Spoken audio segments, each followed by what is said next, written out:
Our next story is one of the lesser Republic-era battles on Coruscant, the Great Droid Revolution of 4015 BBY. This short-lived uprising was started by the assassin droid HK-01, a new and highly sophisticated droid with unprecedented levels of intelligence and independence. These attributes were necessary to make the droid an effective assassin, but as the galaxy soon learned, they also gave the droid a great deal of freedom, enough that it could choose to rebel against its masters. But HK-01 wasn't satisfied with achieving freedom for itself. Once it had broken free of its master's control, it set about building an army, reprogramming droids all over Coruscant and commanding them to start an uprising. Vast numbers of droids rallied to the rogue assassin's cause, and chaos broke out across the galactic capital. At HK-01's behest, the rogue droid army fought to exterminate all organic life, first on Coruscant and then all across the galaxy. Among the droids that participated in the uprising was the Republic's cadre of Juggernaut war droids. These fearsome battle droids had been built to serve alongside the Republic's famed rocket jumper units in battles and peacekeeping actions across the Outer Rim, joining the rocket jumpers in performing jetpack-assisted orbital drops onto surface targets. The Juggernauts and rocket jumpers had served together for centuries, but in the Great Droid Revolution, they battled each other. The relentless Juggernauts seized several armories and weapons depots across Coruscant before engaging in a highly publicized aerial battles with the rocket jumpers over Monument Plaza. The war droids were victorious, much to the horror of the Republic's citizenry. The Great Droid Revolution only came to an end when the Jedi Order got involved. A team of Jedi, led by the renowned master Arca Jeth, came to Coruscant to put down the uprising, and in the end, not even the fearsome Juggernaut war droids were a match for the power of the Force. The droid army was crushed, and HK-01 was captured and destroyed, bringing an end to the Great Droid Revolution. The Republic, and Coruscant in particular, was left reeling from the uprising for years to come. The Great Droid Revolution was brief, but its impact was great, and not just in the damage it inflicted on Coruscant. Following the uprising, droid manufacturers began dramatically scaling back the intelligence of their products, and the Republic Army was purged of its battle droid units. Battle droids returned to the Republic Army a few decades later during the Mandalorian Wars, but it would be centuries before most droid manufacturers were willing to make droids as intelligent as those seen before the revolution. The Great Droid Revolution also saw a rise in the development of ion weapons, which became commonplace in the decades that followed. Even when Coruscant was sheltered from the direct effects of conflicts, it often felt the aftershocks, both in terms of economic and political impacts, as well as in influxes of refugees. War displaces people wherever it occurs, and in the Star Wars universe, a disproportionate number of those displaced by war ended up on Coruscant, forming innumerable diaspora populations in Galactic City. A particularly prominent example of this phenomenon happened during the Separatist Crisis, shortly before the outbreak of the Clone Wars, as the secessions of thousands of systems displaced vast numbers of people. Some were loyalists, driven from their homeworlds by rising separatist sentiments. Some did business in the Republic and couldn't afford to leave it, and others were displaced by the regional turmoil the waves of secession caused. In the 2 years leading up to the Clone Wars, an endless flood of these beings poured into Galactic City from the immigration centers at Eastport. As if being displaced from their homeworlds wasn't bad enough, many refugees were in for further misfortune when they reached Coruscant. The overcrowding of Eastport and Coruscant's other spaceports led to disease outbreaks, including an epidemic of brainworm rot A, and those refugees that made it through the spaceport often had nowhere to go.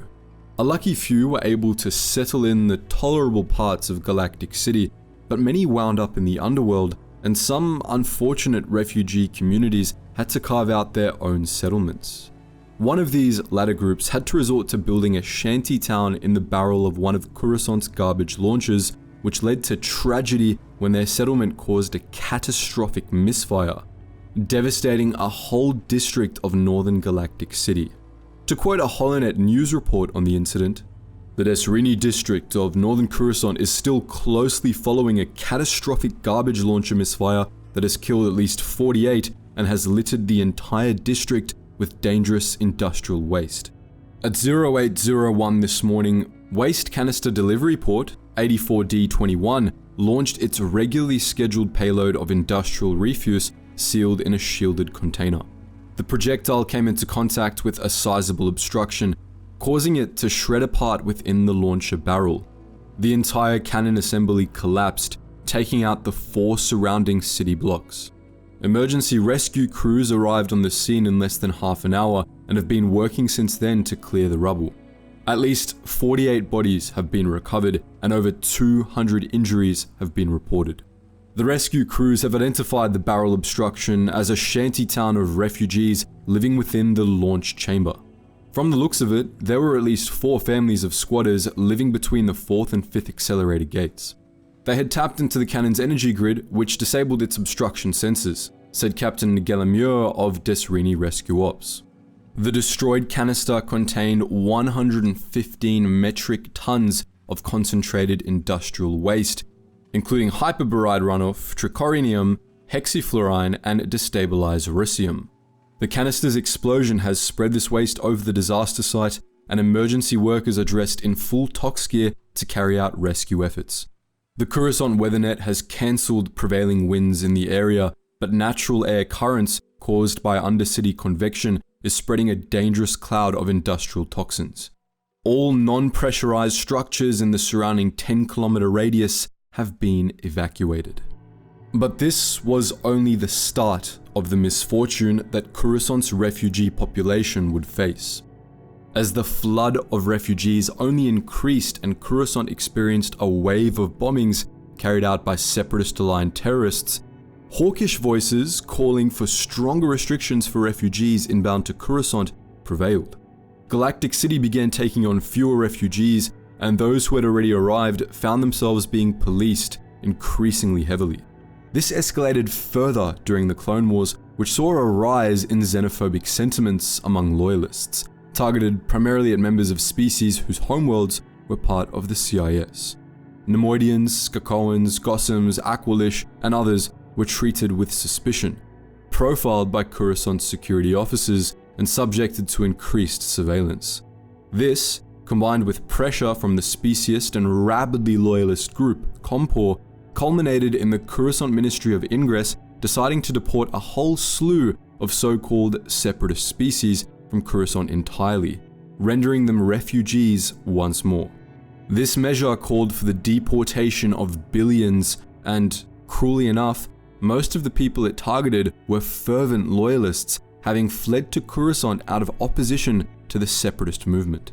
This edict was never fully enforceable due to how many members of these species lived on Coruscant, but those who managed to escape deportation were subject to constant harassment from Compor and from the Coruscant Guard, which, following the passage of sweeping new security acts in 21 BBY, was given the power to impose strict curfews on districts of Galactic City, carry out warrantless searches and seizures, and stop and demand identification from random passerbys on the street. The Guard used these new powers to make life hell for many of Coruscant's alien residents. Parts of Galactic City were virtually under martial law by the end of the war, with protests against this state of affairs brutally crushed by the Coruscant Guard. All told, refugees, as well as non-humans in general, didn't have a good time on Coruscant during the Clone Wars. Unfortunately for them, this was only a taste of what was to come after the war's end.